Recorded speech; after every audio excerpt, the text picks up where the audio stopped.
Yes. Mr. Sassy? Yes. Mr. Marini? Yes. Mr. Harris? Yes. Mr. Franchini? Yes. Thank you very much. I have a question to ask. Can we proceed at our own risk to apply for building permit when we get the engineer, the original plans and survey? I know that we have to adopt the resolution, but can we proceed at our own risk? The problem is we have no jurisdiction over the zoning officer, the construction. And they usually are kind of sticklers about that. What is the next meeting that the resolution is adopted?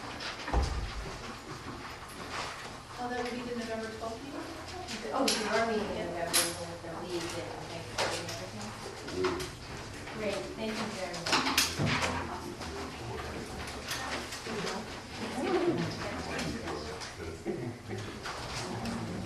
Did you say that? Did I ask you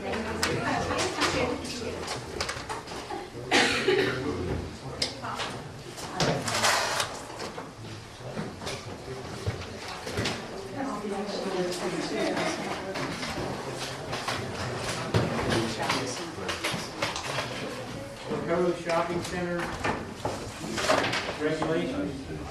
Does everyone have a copy? Everybody, This is where they ask. everybody has a copy of the proposed shopping center ordinance or regulations. Would you like me to briefly describe it or just go right to your questions? Whatever the board prefers. All right. Well, we took a look at the existing standards for. Hang on, guys, we're starting over here. Okay. We took a look at the current provisions pertaining to shopping centers in your existing regulations, and there aren't any. So the shopping centers are currently permitted in the interchange commercial zone, the IC zone. Oh, I'm sorry, there are some existing provisions. They're currently permitted in the IC zone with a minimum lot size of 50,000 square feet, maximum lot coverage 40%, and there really aren't any other special standards or requirements for shopping centers. So we went ahead and drafted special standards for shopping centers. So it's not really a new zone, it's just extra regulations for shopping centers. As drafted, there's three types of shopping centers: a regional, a community, and a neighborhood shopping center. And the difference lies in the tract size, the types of anchors or uses in each shopping center. The regional shopping center allows one anchor, or requires one anchor that's 100,000 square feet, and additional permitted uses. The community shopping center requires a 50,000 square foot anchor, and the neighborhood shopping center would be your typical strip mall, smaller. That doesn't require a large anchor. We also drafted that shopping centers are permitted not only in the interchange commercial zone, but also the three types of shopping centers can be located in the IC zone, the general commercial zone, the light commercial zone, and the general commercial redevelopment zone. Now, I'm kind of thinking about that again, and I'm not sure if we may have to go back and amend the redevelopment plan, or I don't know if we want to commit it to the general commercial redevelopment zone. So I have to go back and check if we can do that without having to adjust the redevelopment plan. The light commercial zone, as drafted, a neighborhood shopping center would be permitted. Other things in the shopping center regulations, new signage standards based on the type of shopping center.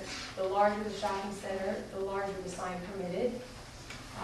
Parking has been amended where it's 1 per 5 spaces per gross leasable area.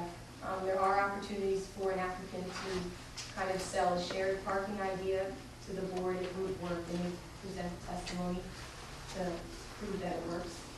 Landscaping, there's new landscaping requirements, especially for the parking lots, just so that you're not getting a sea of parking, that you're getting it properly landscaped. Pedestrian circulation is addressed. Vehicular circulation is addressed so that it doesn't conflict with the pedestrian circulation. We also set in extra standards for fast food restaurants and really any other drive-through facility like a bank, if it's freestanding in a shopping center. I don't know if you're familiar with, you see these shopping centers with like a bank in the middle of it or a Taco Bell or something. So there's standards for that type of freestanding use and gas stations as well. There's new bulk standards for shopping centers in general, limiting impervious coverage,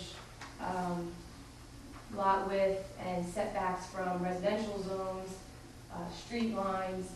There's an EIS requirement, a traffic impact statement requirement, and solid waste storage is addressed as well. So that kind of gives you a brief overview of the regulations. If you have any questions or concerns, I'm happy to address them. And also to note, there is an informal meeting. I'm not sure when it's scheduled. It's not. Okay. They want to schedule it as soon as I get back. Okay, you're back. I'm back. I guess with the developer to discuss the new ordinance, or the draft ordinance, draft regulation section. What was that again?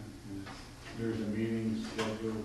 I saw in my mail today That's correct. a memorandum from the redeveloper asking that when I got back from overseas that they would set up a meeting with the planner, with my office to discuss the proposed ordinance. Of course, I did not have a chance to talk to anybody about that. Okay. Is there anyone from, just between you and the planner, or planner, not anyone from the board or anything? Well, I mean, quite frankly, my preference would be to drag my feet on that meeting until I had a strong sense that we had an ordinance that the board liked. Right. Because then, from my perspective, I would like to know what you want before I talk to the developer about what they're going to ask us to do. I mean, remember, you plan for your community, so you want to design an ordinance that will provide the type of shopping centers that you want to see in your community. And it should be governed by your sensibilities, not by theirs.